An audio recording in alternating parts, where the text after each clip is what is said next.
Welcome, welcome. We are going to wait for a little bit as people are joining. My name is Kabir Mohammed, and I go by he, him, his gender pronouns. And I am also the program director for student engagement for International Student and Scholar Services. So looking forward to present this session with an amazing group of staff and students who are eager to share their experiences. So we're going to wait for a little bit. We had 90 students, over 90 students register for this session. And we want to give a little bit of time for folks to join us. And we'll start in about 30 seconds as we see the participants slowing down here. All right, well, on that note, I want to welcome you to our session and really provide you a little bit of context on equity and diversity in the US. And I know you have been privy to a lot of media that may have given you a certain outlook on what equity and diversity in the US looks like. And so just as we start, I want to start with a quote that says, if you want to go fast, go alone. If you want to go further, go together. And on that note, it is important when we are talking about equity and diversity that we are really keeping the mind in mind, the community, the knowledge, and actions that we can take together. So a couple of defining terms. Diversity really means people coming from different identities, could be race, class, gender, disability, or sexual orientation, and their ability to contribute, whether in the classroom, in their community, or in the institution. Equity means the same people from different backgrounds may have, because of their identity, may have limited access. And so what we want to do around equity is level the playing field. So they may have barriers that need to be dismantled. So I use an example of voting rights. We know globally and specifically in the US, people of color and women had to fight to be able to vote. So that would be kind of a frame that you can use. As you begin your academic journey, I want to encourage you to also reflect on your identity. Whether you come from a country that makes up one race, or whether it is a multicultural or diverse country, whether you come from a community where you may be the first person in your family to go to university, or you may come from a long tradition of university graduates, that this was a path that was made for you. When you think about the differences of the first person in their family going to college, you may want to ask, what are the conditions that did not allow access to education to take place for this person? For the person who was always going to go to college, what were the conditions that existed that made it easier for that person to get into college? So as I'm illustrating, there are differences in terms of access that make it possible for us to gain power, to gain participation in communities, in our classrooms. So I'm going to warn you. I'm going to give you a little bit of, we're going to give you a little bit of a history lesson. This is a huge topic. And one thing to understand, if these are one of the first conversations that you are going to be having, it requires you to do some constant learning, making mistakes, and growing from them. So there are three pillars that I think about. One is gaining knowledge about your own identity, your own history, and the histories of people around you. The second is community. You cannot do the learning by yourself. You must engage in conversation.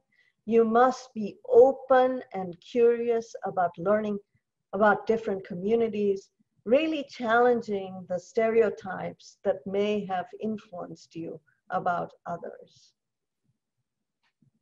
And the last piece is action. This is a very critical piece, and one that we as the international community on campus really value is standing up, not just for ourselves and for our benefit, but standing up for others. So at the University of Minnesota and at International Student and Scholar Services, we pride in demonstrating with leadership and commitment to equity and diversity. With that, I want to introduce Dr. Barbara Kapler, who is the Assistant Dean and Director of International Student and Scholar Services, and who is going to welcome you. Kabir, thank you so much for starting us all out with such inspiring comments. My name is Barbara Kapler, and I'm Assistant Dean and Director of International Student and Scholar Services. My gender pronouns are she, her, hers. And I do want to welcome you all to today's session. I think it's fantastic that you've joined us all. This is a great opportunity to be hearing directly from students and staff who step forward to share their own experiences about equity and diversity. Having access to this conversation isn't always easy, so I commend you and our presenters today for launching directly into really critical topics of identity, belonging, community, race, and histories that make the United States what it is today. I'm proud to live in Minneapolis and the Twin Cities. There is a strong history of advocacy here for social justice. There's also an amazing energy toward making positive changes. And there's no question of an acknowledgement that we have much work to do to have our communities be more equitable and inclusive. At a national level, there are many standing up against statements and actions of racism. We are having vigorous and challenging discussions of racism. These conversations are taking place all throughout the United States and certainly throughout the globe. In the United States, many are deeply committed to a system where we are addressing directly systemic racism, and we're looking to achieve equity and justice for all. You, of course, will be hearing and seeing and participating in these discussions in your university life as well. In today's session, students and staff will share resources for you personally and how the university is responding. As director of ISSS, I want to assure you that your individual experience at the university matters, as does the collective experience of an incredibly diverse group of international students who come to the university from more than 130 countries and amazingly diverse life experiences. We do have a variety of ways that we stay connected and learn from students. We have an International Student Advisory Board. We are working with a number of students in our office who help us stay connected to the student experience. We actively survey students about their general experiences on campus, as well as asking directly about the sense of belonging and experiences with bias. We use this information to help guide our work and to work to make improvements on campus. As I listen to students through all of this feedback, I hear at times of the stress to be authentic, to be genuine to who you are, and the tension in the choices you make to speak up, to look to fit in, to be heard. This session can assist in these stresses by providing language and resources, as well as important connections with one another. Welcome to this conversation on equity, diversity, and inclusion. And with that, I turn it back to you, Kabir. Thank you. Thank you, Barbara. So I'm going to go over a little bit about the agenda. So we'll start with the land acknowledgement, which is really acknowledging the first peoples of the US. Then we are going to really talk about the role of media and who is America. The third part is being a change agent. What does that mean? How do you participate? The fourth is how to interrupt bias, really stand up for yourself and stand up for others. And the fifth piece that we are going to cover is campus resources.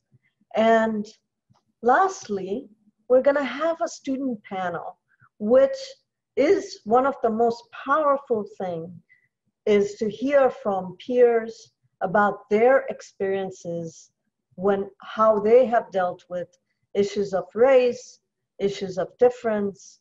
And then we'll have, if we have time, we will do a quick Q&A where we'll be able to answer a few questions that have come up for you. All right, so beginning with land acknowledgement. So with land acknowledgement, I'm going to read, the University of Minnesota Twin Cities is located on traditional, ancestral, and contemporary lands of the Dakota people that were lost in the treaties of 1837 and 1851. We recognize that this is not an act of the past, and that the past and present failure to uphold treaties by the US government continues to impact Native and non-Native students, staff, faculty, and the community today. So we cannot talk about racism without talking about what happened to the first people, the Native nations who lived on this land. For some of you, colonialism is a familiar term, where governments or people outside took ownership of the land. So for example, I'm from Tanzania, where I grew up in a former British colony. The difference is that Tanzania won independence in 1961. The story in the US is not the same. In the US, there were forcible removals of Native people and treaties, which are these agreements that were made by the first European settlers that were not honored. And there continues to be debate and conversation around honoring those treaties. We do this land acknowledgement for you as international students coming over and studying at the University of Minnesota, because we want to make visible the history that is often gone missing in our narrative and in our stories. So one exciting thing that I want to tell you about is the Twin Cities is a very special place for the Dakota people. And I'm going to talk about Bidote. And Bidote is a sacred site in the Twin Cities. And so I know some of you are back home watching this, this webinar, but when you do arrive, to know that this is where the Mississippi River joins the Minnesota River. And this place is the Dakota creation story. It is the birthplace of the Dakota people. And it is a place that continues to have significance in our history. And so I'm hoping that you have an opportunity to learn more about this very sacred site. So the next piece, you know, I talked about treaties, right? So when we talk about treaties, there are about 11 reservations. So what happened is that the treaties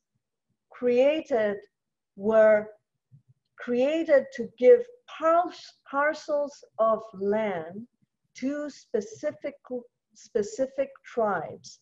And so we have about 11 reservations that are located within the state of Minnesota. 4 Dakota communities in the southern portion of the state and 7 Ojibwe communities in the north. And the one thing to understand about Native thought, Native thinking, is that the map that you see of Minnesota was not necessarily the map that Native people really organized the different nations and communities. There is a lot to learn. And with that, I'm gonna start with this question of, when you think about the US, stereotypically, what comes to mind? So if you can enter into the chat, so I'm really thinking about the stereotypes. We've had conversations with students about the stereotypes that they had about the US. So if you want to use your chat function and enter,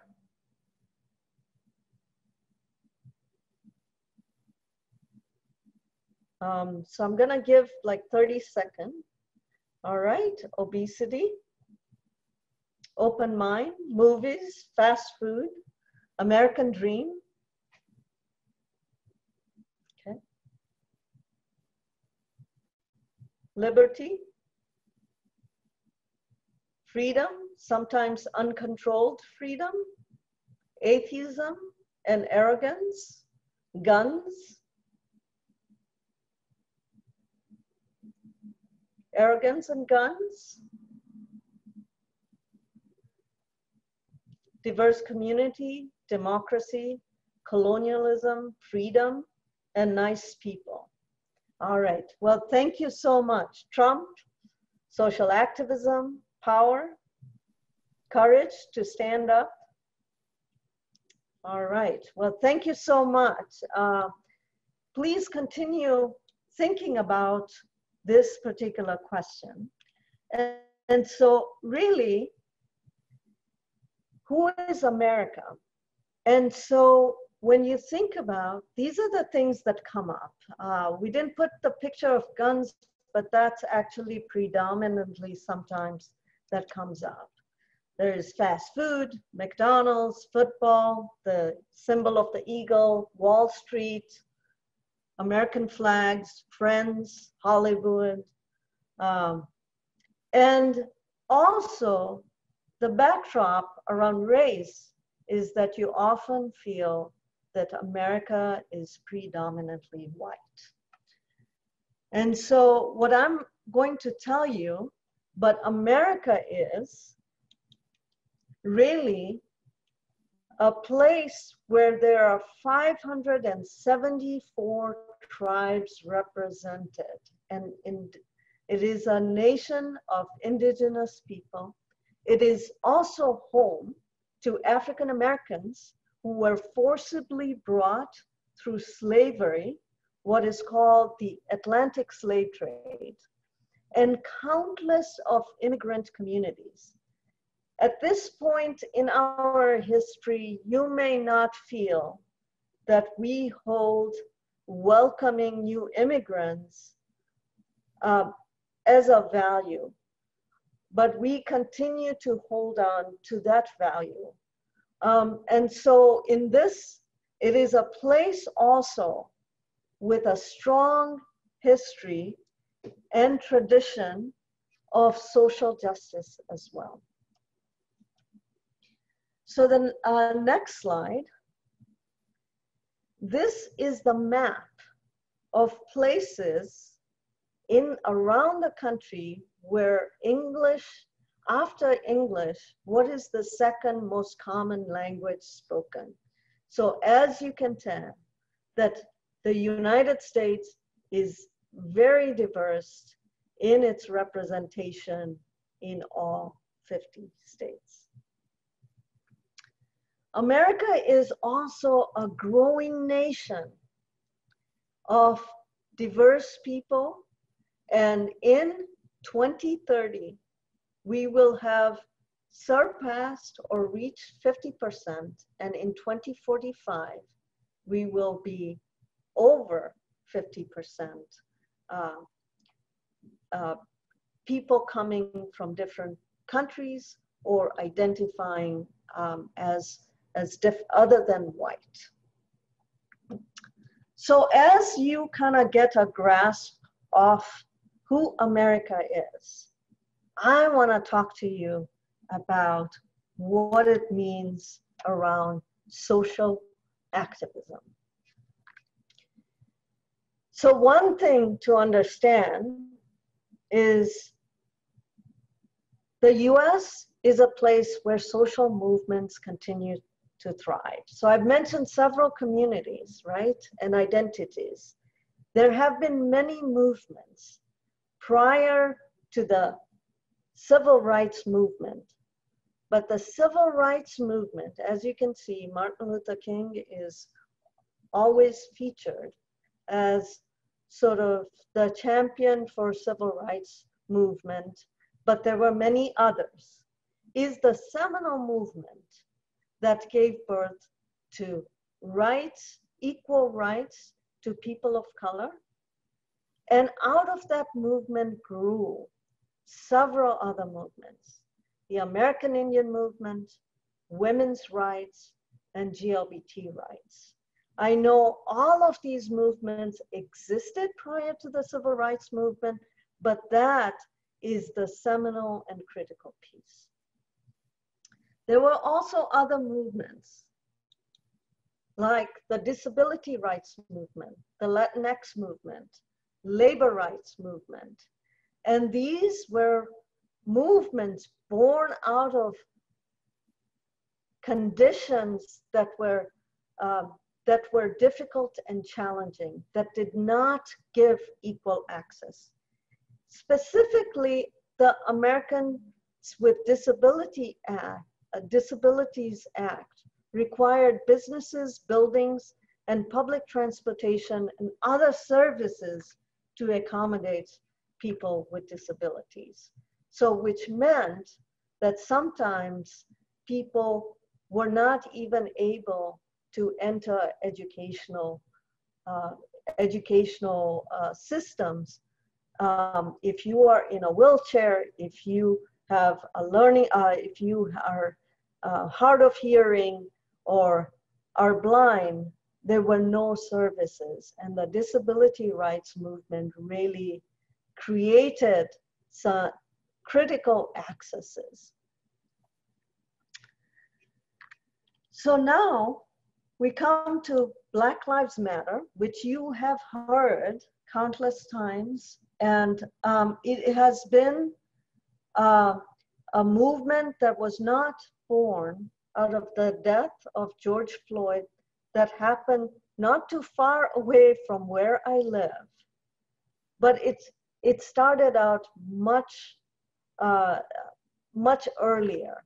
So as you can tell, Black Lives Matter really gave rise to this challenge of police brutality. And George Floyd's death could never be questioned that police brutality had a role to play in it. And so as part of this work of knowledge, community, and action, I hope this will be a beginning for you to really think about your identity, the identity of your community, as well as engaging in conversation and learning more so that your education has a purpose beyond uplifting your voice, but also uplifting the voices of those people around you. And so a little bit about liberation. So we are planting the seeds of liberation. Next slide, please. Is that liberation, as you can tell, there are different people with different accesses because of their identity. And you can go through equity, equality, equity, and the reality. And liberation is really around breaking down that fence so we have all access to be able to view something, to be able to view and enter institutions and become full participants in our communities. And so with that, I want to introduce Marina O'Hara, who's going to talk about what does it mean to be part of liberation? What does it mean to be a change agent? Thank you, Kabir. And welcome everybody to today's webinar. My name is Marina O'Hara, and I use she, her pronouns, and I'm an education specialist here with the ISSS office. I've also been, I manage your registrations to today's webinar, and I noticed that many of you had indicated that you wanted to know how to do this work as better allies. And a lot of the times this work can be overwhelming. We just don't know where to start. What kind of roles can we take to really impact change? So today I want to share with you Deepa Iyer's work from the Solidarity Is and Building Movement projects. In this map called the Mapping Our Roles in Social Change Ecosystem, Deepa Iyer had actually created this right at the beginning of the COVID pandemic when she realized she was like really overwhelmed with how do I create change? How do I impact community? And what she says is that obviously we can use this graph because she has given us permission, is that there are about 10 different roles people can take, and they can be different at different times. And not everybody has to take all of these 10 roles. That if you're good at one, if you're really good at storytelling, and that you're able to share that with your community, that you should invest in that. And depending on the situation, you can change your role so that you can work towards equity, liberation, justice, and solidarity.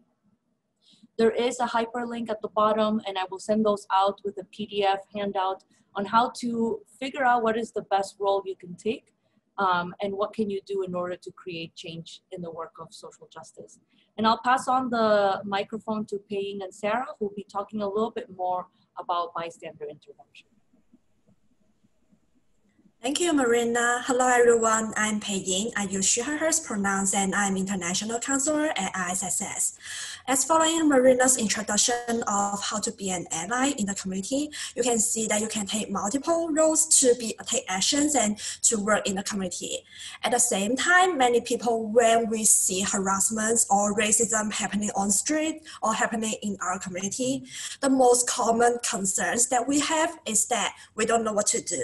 And we are concerned that if we take actions, we might make things worse. So if you share the similar concerns, if you would like to take action, but you just don't know what to do, you are definitely not the only one feeling that way. And fortunately, there are a lot of great resources and training online about how to intervene as bystander in those situations. And one of them is the bystander intervention. And they introduce a module which is called 5Ds as skills to respond to harassment when you're a bystander. And because of the time limitation, we won't get into too deep about the 5Ds training, but I would like to encourage you to check out Hollaback. They have been facilitating online training about bystander, about 5Ds, and they are really great resource if you are interested in learning more about these skills. And next slide, please. So for the fall semester, I will assume that most of the students, most of us will be studying online and living in social media, interacting with other people online. So it's more likely that we might encounter harassment or racism or sexism in an online format. As a result, we would like to introduce you some skills and some steps that you might take when you see online harassment happening and how to respond or protect yourself in those situations. And the first step would be, I would like to encourage you to assess the threat level. Before choosing to confront the online harasser, you should make an honest assessment of the threat level, both in terms of your physical safety and also your digital security. It's very important to prioritize your safety. And once you assess the threat level and figure it might be safe for you to engage the harasser, the next step would be a self-evaluation to see how ready you feel for a confrontation. Because it's not worth confronting an online harasser if you are not emotionally prepared to do so. Engaging them when you are highly agitated might escalate the abuse, or it might lead to a more harmful impact on your well-being. So it's still kind of going back to the first priority is to for your own safety and your own well-being. If you are in a position feeling that you have good coping mechanism, you can regain calm afterwards, and you are aiming to end the abuse and stand up for what's right, then you are likely ready to, for the next step. And the next step would be to decide when, how, and where you want to confront your harasser. The platform can be social media, online classroom, talking to others, emailing or messaging afterwards, etc. And once you make that decision, the next step would be to establish your end goal of the confrontation with the harasser. It's important and necessary to clarify for yourself what you hope to accomplish with your messaging and what your goal is when confronting them. Be prepared that while you might not be able to change the harasser's behavior or change their mind, you can still set the record straight by speaking out. You will be sharing alternative opinions to others. You are sharing how the harassment or racism is impacting you and become a positive example for others who are being attacked online in the future. And once you have been through the first 4 steps and feel that you are ready to confront the harasser, we will recommend you to use language and craft messages that are likely to de-escalate the abuse and the situation. In the message, we will recommend 2 key points. The first one is to condemn the content of the harassment rather than the harasser. We will recommend to avoid name calling or using hostile language because it's more than likely would escalate the situation. And the second point is to name the consequences of the harassment and how it impacts you or your community directly. To share with the harasser that and express with them that you're humanness and you're a human. That being said, I want to recognize that it's definitely tough work. So the priority is still how comfortable you feel about confronting the harasser and sharing your feelings and thoughts in those situations, and how to make sure that you are safe. And I will also encourage you to check out the PAN America. As you can see the link there, they have great resources about online harassment and how to deal and how to self-care after you are exposed to that. And I would like to introduce Sarah to lead a scenario poll for you all. Thank you so much, Pei Yang. My name is Sarah Krieger. I work at ISSS with sponsored students, and I use she, her, hers pronouns. While these situations may or may not occur, we want you to know that there are lots of ways you can get support. We are a community here, and helping and supporting one another is a way we can all take care of each other. We're going to have a survey or poll come up on your screen to show different ways you can find support. Poll, please. Thank you. So when faced with a situation of online harassment or a bias incident, there are lots of ways you can react or find support in the situation. We have a bunch of options listed here, so please choose the one or many options that feel most comfortable to you at first glance. A lot of these options can be done together. While you're taking the poll, I'm going to elaborate on a couple options. Talking with your friends or family is always a great option. Talking with the professor or teaching assistant after class, if the situation occurs in class, you might consider talking with the professor or teaching assistant, as the event could be a violation of the student conduct code. Report the incident. This is a way to make sure this type of behavior is addressed at the university level, and we will be introducing some of the resources or ways you can report the incident, such as the Bias Response Referral Network or through the Office of Equal Opportunity and Affirmative Action. Could reach out to the student who made the comment using some of these tools that Pei-Ying mentioned, making sure you are feeling safe and comfortable. Reach out, schedule an appointment with Student Counseling Services or Boynton Health. This situation might have caused a lot of stress for you, and you might not want to talk to your friends or families for various reasons. Counselors and therapists at ISSS or Boynton are trained professionals to support you in these situations. Another option, you can keep moving forward, focus on your other assignments and activities. But if you need to reach out to a trusted staff member, which is another option, that's always okay. We are, again, here to support you. And lastly, unfollow or block the harasser on social media. For social media specific situations, remember we cannot control how others are acting or behaving, but we can control who is in our life and affecting us. So a good practice for self-care might be to unfollow or block the harasser from your social media if you feel that continuous interaction with the harasser might be harmful for you. So we'll end the poll here and take a look. Yeah, so great. A lot of people want to reach out to friends or family, absolutely. Talking with the professor, reporting the incident too, which as I mentioned, we will be talking about some of those resources in a little bit. Yeah, unfollow, block the harasser, and reaching out to a staff member you trust. This is really great. Thank you all so much for sharing. Again, the message here is that we are a community. Staff and faculty are here to support you throughout your time here at the university, and we want to make sure that your voice is heard, and again, we're here to support you. So now I'd like to introduce Associate Director Elisa Eland, who leads the advising and counseling in ISSS. Thanks, Sarah. Hi, again, I'm Elisa Eland, and I use she, her, hers pronouns. I head the counseling and advising area at ISSS. I want to extend a warm welcome to all of you. ISSS is an important part of the support services that the university offers, as Sarah mentioned. We provide academic and personal counseling to international students, and this includes if you or a friend experience bias or harassment. We're here to listen, provide support, and talk through options with you. We want you to know that you do not have to go through these kinds of difficulties alone. And now I'd like to introduce Dr. Laura Knudsen, Assistant Vice Provost for Student Advocacy and Support and Student Affairs. Thank you, Elisa, and hi, everybody. I'm just going to talk a little bit more about some of the resources that can assist you in navigating any of these concerns and providing you support. One thing I want to mention is that today it would be very overwhelming to try to remember every office and place that you need to go, but what we want to just make sure that you understand is that there are lots of folks on campus who are able to assist you.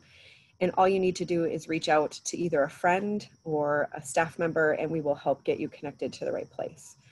But just to highlight a little bit of the Office for Student Affairs, in addition to some of the counseling services that were discussed before, we are also the home for about 1,000 student groups. And those can be student groups to support students based on identity or interest or areas that they like further support in. And so student groups are a great opportunity to get involved. And all of them, many and all of them have virtual opportunities for this fall and spring in addition to in-person. So there's lots of opportunity there. Also want to mention that our Recreation and Wellness Center on campus has facilities, but then they also have virtual programming as well, because it's important to take care of ourselves physically in addition to mentally in other ways. And then our last resource in student affairs I'm just going to highlight quick is the Aurora Center. And that really is a resource designed to support victims of sexual assault, relationship violence, and stalking. So it's just a quick overview of some of our support services in student affairs. I'm going to move on and talk a little bit more about the Bias Response and Referral Network, because that was mentioned before. It's a really great reporting resource on campus. You can report anonymously or email, and we'll provide all that to you at endbias@umn.edu, but you can find out more about that later. And that is just a place where you can report any bias incident, and then somebody will follow up with you to provide support resources and to ensure that you're comfortable knowing where to go and how to get connected. But know that there are sometimes an opportunity to reach out to the person who caused the harm. So can't always guarantee that, but there are opportunities, especially if it's another student, to maybe have a conversation about the impacts of that harm. So I do encourage you to report it to the Bias Response and Referral Network, because we also track incidents over time and can get a picture of what is happening on our campus related to bias. And so we are entering about year 5 of that organization. And then I also just want to highlight our Office for Equity and Diversity, which is our system-wide unit that is really focused on DEI throughout the University of Minnesota 5 campuses, but we have a significant presence on the Twin Cities campus. And there's really 3 units that work a lot with students. Many of them have student presence, but some of the major units are the Multicultural Center for Academic Excellence, the University of Minnesota Women's Center, and then our Gender and Sexuality Center for Queer and Trans Life. So those offices especially work with many of us in student affairs and ISSS to support students. So just know that there's many resources and we can help you get connected when the time is right. And then lastly, regarding campus safety, I just want to mention that we do have a University of Minnesota Police Department specific to our campus. Many of us have relationships with that police department and know the training and emphasis they put on understanding and knowing the college student experience. So in case there's any concern about that, I'm sure you've heard about some of the things happening in the Minneapolis context. Just know that we do have a specific police department that we work with regularly to try to enhance campus safety. Thank you so much. At this time, I'll turn it back over to Kabir. Thank you, Laura. Now we are going to take a quick 2-minute break before we start the panel. So just that you know, there is music. Once the music stops, you come back. And this is a particular video that a student who is a global Gopher influencer who works on our social media channel put together.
Welcome back. And now we are going to transition into our student panel. And I'm going to hand it over to Marina, who is going to facilitate the student panel. Thank you, Kabir, for the introduction. If you have joined us at our past Global Gopher events in the past, you know there's always going to be a section in which our Global Gopher events leaders will candidly and honestly share their experiences and stories with you regarding their journey here at the University of Minnesota. And talking about equity and inclusion is something that we have had to gain skills and more knowledge in order to be more comfortable. So what our leaders will be sharing today with you are their personal experiences and stories, and I hope you can find community amongst them today. So I'd like for our Global Gopher leaders to share what is their understanding of diversity in the United States. Anthony, would you like to go first? Thank you, Marina. Diversity in the US is somewhat complex and different from my country's diversity. Here at the University of Minnesota, diversity means a representation of different races, religions, ethnicities, economic backgrounds, geographic origins, genders, sexualities, and beliefs. I'll pass the mic to Leo. Sure, thank you, Anthony. For me, diversity in the US is part of social life. You might face different people contains different identities or different opinions on some news. With those different identities and different opinions around us, we should show respect to all of them because each person has the right to express their opinion about a fact. I'll pass the mic to Ray. I agree with Leo. I would add that diversity in the US is in every part of the campus life. In classroom, you will have the same class with freshmen, sophomore, junior, or senior. Not only students are diverse, but also faculty members. Even more, there are huge amounts of community and student clubs on campus. I'll pass the mic to Harmeet. Thank you, Ray. Well, for me, diversity in the US means respecting every individual, although they might be from different culture, religions, and background. And in spite of these differences, we are able to relate them on various levels. And diversity helps us to learn so much about their culture, religions, and therefore for me, it means respecting the differences and integrating everyone in community despite the differences. I'll pass the mic to Michael. Thank you, Harmeet. I think mostly for me, my experiences have been coming from a place where most of the people are Chinese to an American university where people are from all over the world. The diversity in China has a great emphasis on different social classes, ages, and personal experiences. However, the diversity here in the US pays more attention to different races, nationalities, and cultural backgrounds. I'll pass the mic to Florence. Thanks, Michael. So diversity in the US to me means that it's acknowledging that everyone comes from a different background.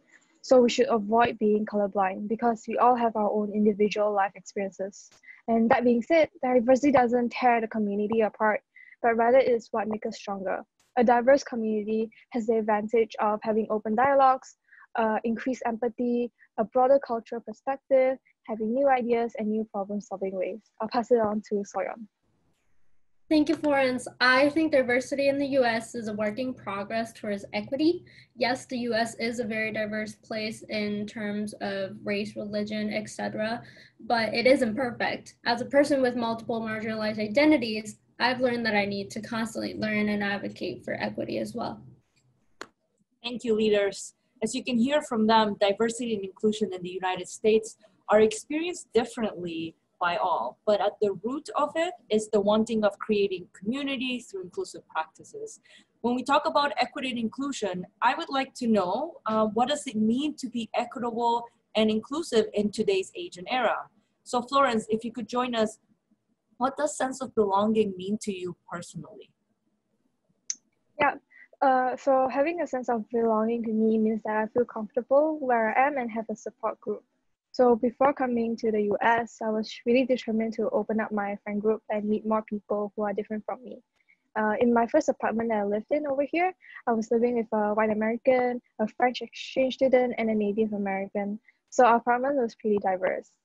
But I found it really hard to connect with them because we're from a different cultural background. I'm constantly worried about the way I sound, whether they might think some of my actions were weird or different, and I felt really awkward around them. However, on the other hand, I was also hanging out with a group of Malaysians that I met during my orientation. They understood the problems that I had connecting with other American students as an international student. They also gave me tips on how to navigate campus life as an as an international student, like where to buy groceries, which restaurant has the best authentic Asian food. And I was able to feel at home with them, and they made Minnesota feel like a home away from home. I have to admit, I felt ashamed at first when I had to tell my family that I was only hanging out with Malaysian friends. And wasn't that the whole point of me studying abroad in America, is to meet local American friends? But I quickly changed my perspective around that and what diversity meant. So for me right now, diversity doesn't just mean, the color of your skin or the country that you're born in. There are so many more things to a person than just that. So being able to find your own group of people who accept you for who you are is really important, especially when you're far away from home. Thank you, Florence. And I also know that, and I would be remiss not mentioning this, is that in the work of equity and inclusion, oftentimes there are experiences of exclusion and inequities, and all of the isms that are there: racism, sexism, homophobia, transphobia, classism, and so on. And that these experiences do exist, and unfortunately, and I am sure that you have all experienced these moments, some perhaps more than others. We're able to see more on social media and on the news. And so how do we step up when we witness a situation when someone is being discriminated against or biased against? Soyeon, could you answer that question? Yeah, for sure. I think like Paying said in the beginning of the presentation, I think your safety is the most important part. If you don't feel safe talking to someone about anything, you're not obligated to do anything. However, when you want to and when you can, I definitely encourage anyone to do so. I'm usually very blunt whenever I hear someone say something problematic or discriminatory towards certain identities. I just say, hey, that was very racist or homophobic, transphobic, xenophobic. And when people hear that, they'll usually stop and try to defend themselves because they kind of know they're wrong.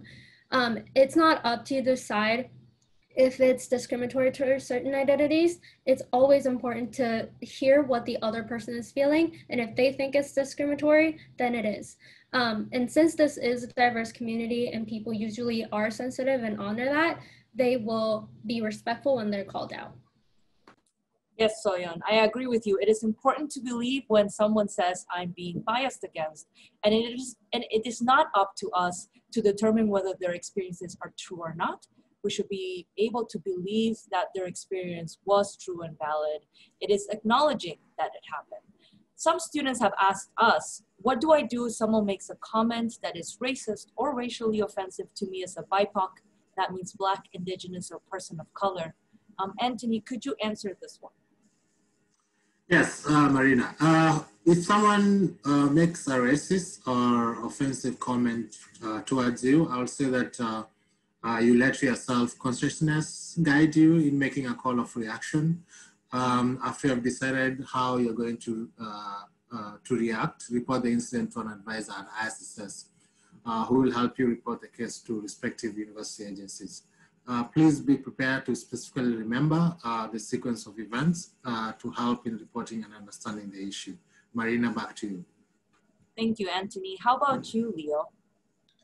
Yeah, if this happens in real life, what I would do is first make sure that myself is safe, and then report to an advisor at ISSS or talk to somebody who makes me feel comfortable.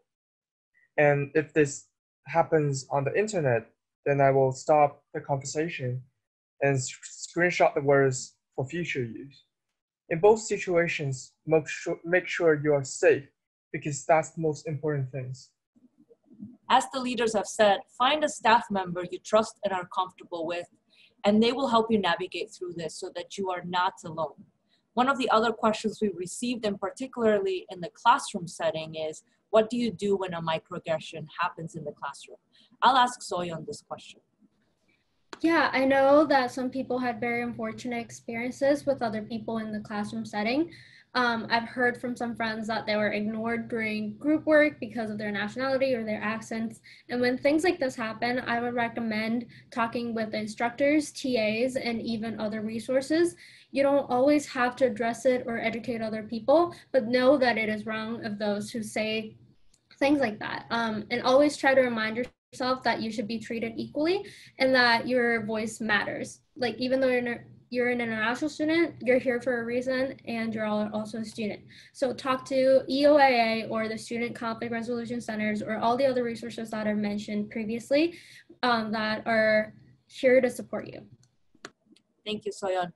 It is important to seek support from others. Students have rights and should want and be treated equally. So Michael and Soyeon, what do we do after an incident like that, and how do we gain our confidence and our voices back?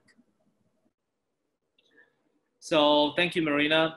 Other than seeking support from others, I want to emphasize that it is also important to know who you are and where you come from. People who make offensive racial comments to you are either less educated or lacking confidence and trying to make you feel less than so they can feel better. You have proven that you are all good enough to study at the University of Minnesota, and all of your efforts and diligence shall not be obliterated by other people's words or behaviors that have nothing to do with who you are. What would you do, Seon? Yeah, I think it's really important to acknowledge that it is really difficult to overcome discrimination, and when it happens, and the after effects are very difficult as well. I recommend talking about it with other friends who are supportive. They can be those who share the same identities as you, or they can be just amazing allies. My go-to person personally, whenever I feel something bad, is an Indian international student who shares certain identities with me and who's also from a different country. So there's always people who will support you, emphasize you, and help you, like everyone here on the team. Thank you. It is clear to me that finding community is a resilience tool, but also a well-being approach. In order to succeed and be supported, we have to find our communities. Harmeet, where or how can I find my community at the University of Minnesota as an international student? Thank you, Marina. Well, I believe to find your community, you first need to define it for yourself. What does it mean to you? Like, does it mean people with similar cultural backgrounds, or finding your natural comfort zone? Well, I came from a diverse country, India, where there are different cultural differences. And so I kept an open mind when I first came to university and talked to people at various events. And I was able to find my community by attending events like Small World Coffee Hour events, where I connected instantly with my current friends. And since I also identify myself as an Indian international student, I was able to connect with my community through WhatsApp group and through student bodies like Indian Student Association and Bharat. And therefore you can search for student bodies depending upon your interest and connect with them. I'll pass the mic to Florence. Thank you, Harmeet. So just as what Harmeet said just now, if community to you means that people who are from a similar culture through the Gopher link. In my case, I went on Gopher link to search for the Malaysian Student Association, and through there, I was able to learn about other international student groups such as MISA, the Minnesota International Student Association, and IBP, which is the International Body Program. I attended some of the events hosted by them, and when I got to and there, I got to meet other international students too. What are your thoughts? Thank you, Florence. There are many communities on campus. You would always find yours. So different perspectives. There are different communities for your culture, your major, your hobby, and so on. It really depends on how you define yourself. Joining students group is a good way to know about your community. For me, when I'm a part of Chinese students community when I define myself as a Chinese international student. And I'm part of psychology student community when I define myself as a student majoring in psychology. I will invite Soyan to share her experience. Yeah, and as Ray said, it is completely okay to have multiple friends who understand different parts of your identities. Sometimes you find your places in the most unexpected places. I did not expect to get so many amazing friends out of my job, which is being a community advisor on campus. Not everyone has the same experience. However, my advice is to always have an open mind about where you can find that group of people. It can be freshmen in your dorm, classes, work, clubs, random events. Thank you, Harmeet, Florence, Ray, and Soyun for sharing your strategies with us today. I wanted to follow up specifically, how can new international students support other students with marginalized identities? Florence, would you be able to share with us? Yeah, I just want to take a huge thank you for all of those who are willing to support students with marginalized identities. So I would say take the first step to educate yourself. So for me, I took an introduction to social justice class during my first semester here at the U, and that class provided me with a lot of basic historical context on diversity and equity issues in the US. Other than that, be self-aware. So as an East Asian presenting student, I'm aware that I hold a majority identity among international students here. Think about what kinds of privileges you have. And this isn't meant to shame or guilt you, but rather to help you understand yourself and the roles that you can take on. Join a cultural group event and listen to these students' stories and experiences.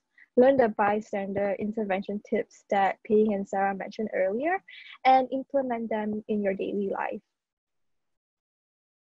Ray, what about you? Thank you, Florence. I will just share my own ideas. I think most Asian students will face the issue of making friends with Asian Americans since they all look at the same from the appearance. In fact, they have different experience than us. After all, they grow up a completely different environment. They were not necessary to learn about Asian culture. Some of my Chinese friends used to assume they know about Asian culture and even blame them if they do not know about that. I think it's a rude and actually it's their freedom to choose to learn about any culture. My suggestion is to learn about their history and keep an open mind. Do not make assumptions about things you are unfamiliar with, and do not make judgment easily. Maybe Anthony can share in reference to the graduate students. Yes, thank you, Ray. I will talk on behalf of my experience. When I was a master's student, I attended different trainings and workshops to help me understand what's discrimination from the US context. Some of the workshops I attended were the Global Leadership Retreat that Thorin and Marina from ISSS lead. These retreats were important because they gave me the opportunity to interact and engage students from different backgrounds to build culturally inclusive skills in addition to leadership skills. Another training that I did was the Equity and Diversity Certificate Program hosted by the Office of Equity and Diversity here at the University of Minnesota. These two training workshops shaped my understanding of diversity and inclusion in the US. They also boosted my confidence because I got to learn the needed literature and history about diversity and inclusivity from around the world because you get to interact with students who are international students who come from different parts of the world. Back to you, Marina. Thank you, Anthony. And most folks that I have talked to, as well as students, is that it is difficult to have conversations around equity and inclusion, but that a lot of these conversations can happen, especially in spaces designated for those conversations. Florence, do you have any final suggestions on how we can have these conversations? Yep. So I want to reiterate again that the key to talking about diversity and equity is open-mindedness and empathy. Know that you won't have all of the answers, and that is okay. So just like what the others have mentioned before, a really good step to learn and have these conversations is to join those student groups or go to the resource centers specifically intended for students like us to have these discussions. If you want to study about diversity and equity in the US, take a class that meets the diversity and social justice in the USA liberal education requirement, or just like what Anthony said, join a workshop. A university setting is a really good way for us students to talk about these issues in a guided, open, and safe environment. Thank you all, Soyeon, Anthony, Harmeet, Leo, Michael, Ray, and Florence, for sharing your stories with us and providing us with critical advice on how to move forward in our learnings about equity and inclusion, and how to create inclusive environments for ourselves and for our peers. I'll pass the mic back to Kabir.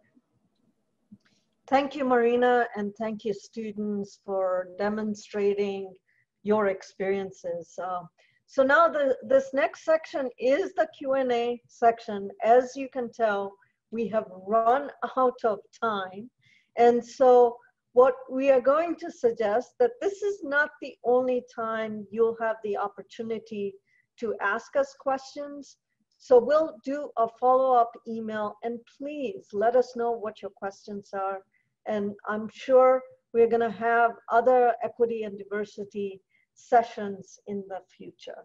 So I'm gonna ask Marina to introduce the identity-based caucus groups.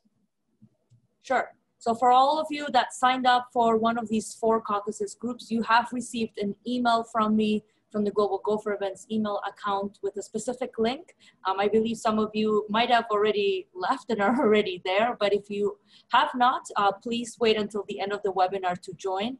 If you did not receive a link, please let me know either via email, and I will send those links to you right away, and I'll pass it on to Payne.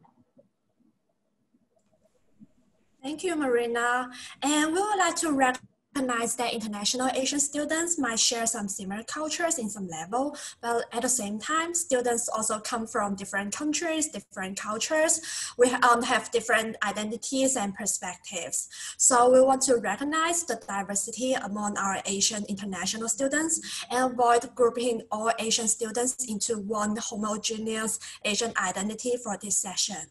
There are many student groups and organizations on campus for Asian students, and we will encourage you to seek out the student groups or organizations that you feel are more affiliated with your identity. And meanwhile, I also would like to mention that besides from the student groups and organizations, there are also a lot of resources for Asian international students. One of them is the Student Counseling Services. They have been facilitating a group in summer for Asian students and Asian American students around anti-Asian harassment, coping with COVID-19, racial identity development, and building a community.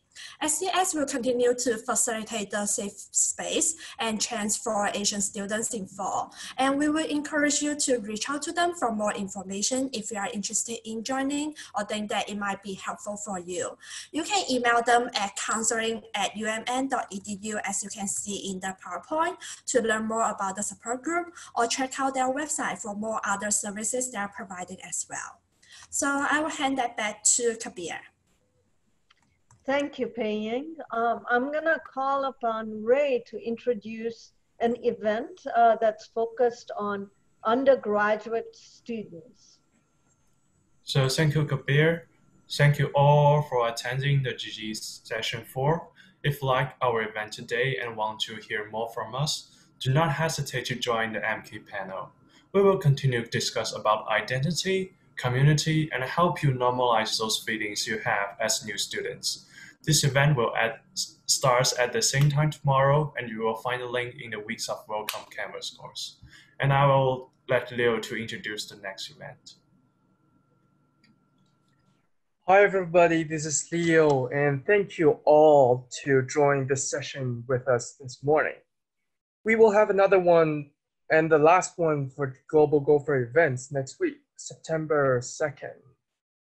Same time, 8 o'clock, and we prepared lots of programs, lots of surprises for all you guys for the last ones. So please join. I'll hand the mic back to Kabir. Thank you, Leo. Just want to encourage a lot of signups.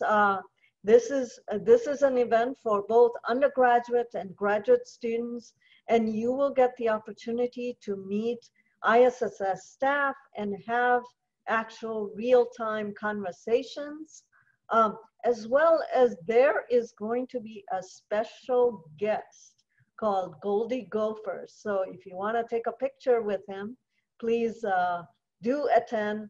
Please sign up so we can know and anticipate the number of students coming to the event.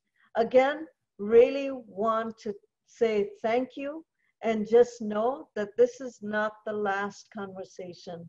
This is the beginning conversation around equity and diversity. Please engage with others, engage with us, and feel free to reach out if you have additional questions. Again, looking forward to seeing those who signed up for the identity-based caucus groups. Have a great rest of your day. Thank you.